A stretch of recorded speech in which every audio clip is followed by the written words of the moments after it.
D-Rock Art kanalına hoş geldiniz. Kürt ve Kürdistan tarihini birlikte keşfetmek için kanalımıza abone olmayı unutmayın. Şimdi, tarihin derinliklerine yolculuğumuz başlıyor. Bugün az bilinen ama çok önemli bir tarihi konuşuyoruz. 1000 yıl boyunca Orta Doğu'ya hükmeden bir imparatorluk ve Zagros dağlarının kadim halkı, Bizans ve Kürtler. Bu iki güç nasıl bir ilişki kurdu, neden kimse bunu anlatmadı? Belgeler konuşsun. Beğenin, abone olun, başlayalım. ایرو ام لیسر دیروکه کم نسکری لپیر گرینگ دیاخیوین. امپراتوریه کو 1000 سالان لی روجلات نابین حکم کر. وگلا کمنار اچیایان زاگروس، بیزانز و کرد. چاوان هر دو هزان تکلیک اواکرین. چیما کسی اف چیروگ نگوتیه؟ Bila balga biyakhivin. وکی ابو نبیبین ام دست ببیکین. Düşünün ki Bizans İmparatorluğu tam 1000 yıl boyunca Orta Doğu'nun mutlak süper gücüydü. Muazzam bir bürokrasi, yenilmez zannedilen ordular, uçsuz bucaksız bir coğrafya. Diğer yanda ise Zagros dağlarının o sarp, geçit vermez tepelerinde yaşayan kadim bir halk var, Kürtler. Peki soruyorum size, bu iki güç tarih boyunca nasıl bir ilişki kurmuş olabilir? Çoğumuzun aklına hemen savaşlar, fetihler, kılıç kalkan sesleri gelebilir değil mi? Ama inanın gerçek bunun çok ama çok daha ötesinde, inanılmaz katmanlı bir yapıya sahip. Bugün doğrudan tarihi kaynakların bize anlattığı o büyüleyici hikayeye odaklanacağız. Hazırsanız bu derin tarihi analize hemen dalalım. Peki ama ana akım tarih kitapları neden bu konuyu es geçiyor? Biliyorsunuz tarih genelde merkezdeki o büyük imparatorlukların, sarayların gözünden yazılır. Oysa biraz dışarı çıktığımızda o uçsuz bucaksız sınır boylarında bu iki gücün inanılmaz bir dinamik yakaladığını görüyoruz. Bazen omuz omuza ittifaklar kurmuşlar, bazen de kıyasıya savaşmışlar. Öyle ki saraylarına karşılıklı elçiler göndermiş, kız alıp vermiş ve hatta birbirlerinin ordularında en tepe komuta kademelerine kadar yükselmişler. Yani sadece standart ders kitaplarının anlattığıyla yetinirsek resmin yarısını kaçırırız. Doğrudan kaynaklara inmemiz şart. 1. Bölüm. Tarihin unutulan karşılaşması. Şimdi Bizans'ın doğu sınırını gözünüzde bir canlandırmanızı istiyorum. Fırat ve Dicle'nin sularının doğduğu o yukarı havzalar, Van Gölü'nün etrafı ve Kafkasya'nın etekleri.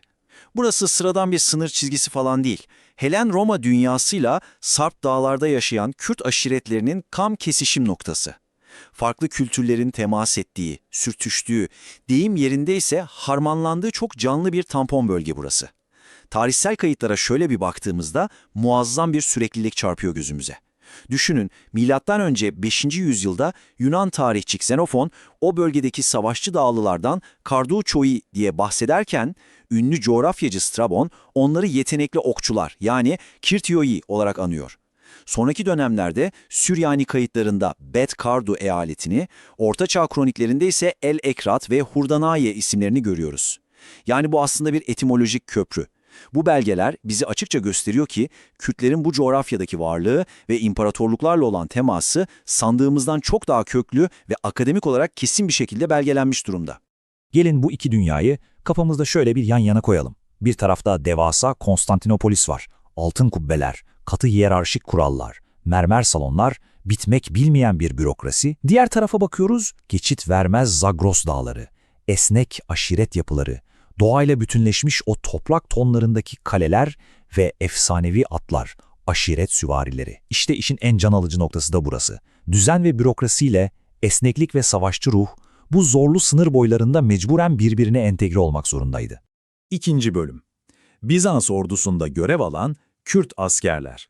İki dünya birbirinden ne kadar farklı görünürse görünsün, jeopolitik mecburiyetler onları bir araya getirmeyi başardı.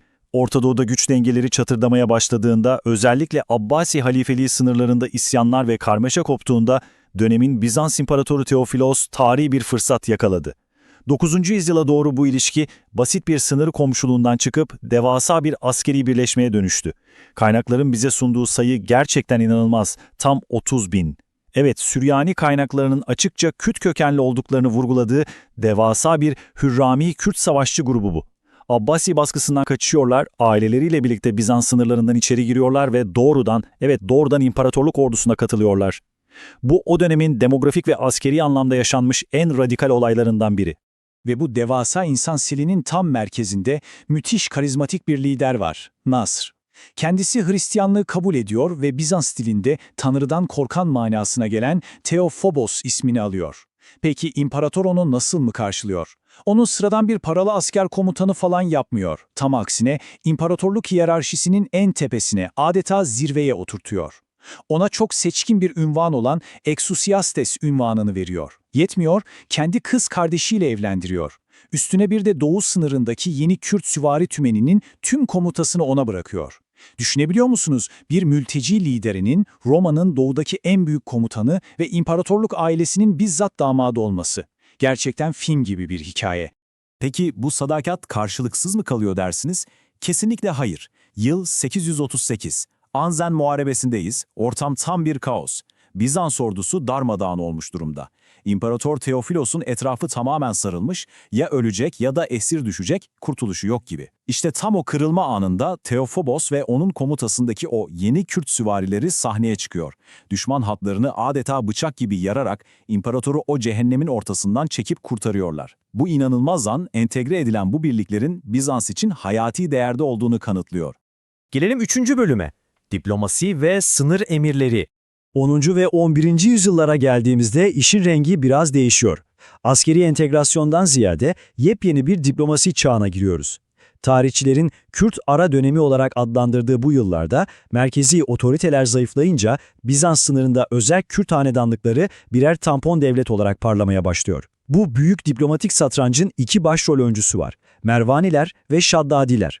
Mervaniler bugünkü Diyarbakır ve Yukarı Mezopotamya civarında, Şaddadiler ise Kafkasya ve Ermenistan bölgesinde hüküm sürüyor. İşin ilginç yanı, bu devletler kendi saraylarında ve halkın içinde Kürtçe konuşurken dönemin siyasi bir gerekliliği olarak resmi yazışmalarında Arapça ve Farsça gibi prestij dillerini tercih etmişler. Bizans içinse bu iki emirlik doğudaki en önemli iki diplomatik muhatap anlamına geliyordu. İmparator II. Bazileus'un ne kadar pragmatik, ne kadar zeki bir lider olduğunu işte tam bu noktada anlıyoruz. Sınırlarını sürekli kan dökerek, savaşarak değil, diplomasiyle sağlama almak istiyor. Marvani emiri Mumehhidü Devle'yi sıradan bir müttefik olarak görmekle kalmıyor, onu doğrudan Bizans kurumsal hiyerarşisinin içine alıyor. Ona magistros, yani imparatorluk danışmanı ve doğu dükü ünvanlarını veriyor. Bakın, altını çiziyorum, Bizans tarihinde Müslüman bir lidere böylesine yüksek Hristiyan saray ünvanları verildiği neredeyse hiç duyulmamış bir şey. Bu tek kelimeyle muazzam bir karşılıklı tanınma anıdır. Ama tabii diplomasi her zaman tatlı sözler ve barış getirmiyor. Bazen kriz anlarında o soğuk, resmi diplomatik dil yerine saf bir çaresizliğe, insani bir paniğe bırakıveriyor. 1032 yılındayız. Edessa, yani bildiğimiz Urfa üzerinde çok şiddetli çatışmalar yaşanıyor. Şehre sızmayı başaran Mervani komutanı Bal, başkentine son derece çaresiz bir mektup yazıyor ve diyor ki, eğer Kertistan üzerindeki egemenliğinizi muhafaza etmek istiyorsanız derhal takviye gönderiniz. Kertistan, yani Kürdistan bölgesi için atılmış bu çığlık, yüksek siyasi manevraların sahada kan, ter ve o çiğ gerçeklikle nasıl şekillendiğini bize çok çarpıcı bir şekilde gösteriyor. 4. bölüm. Ermeni, Kürt ve Bizans üçgeni. Şimdi yönümüzü biraz daha kuzeye, o karlı Kafkasya eteklerine çevirelim.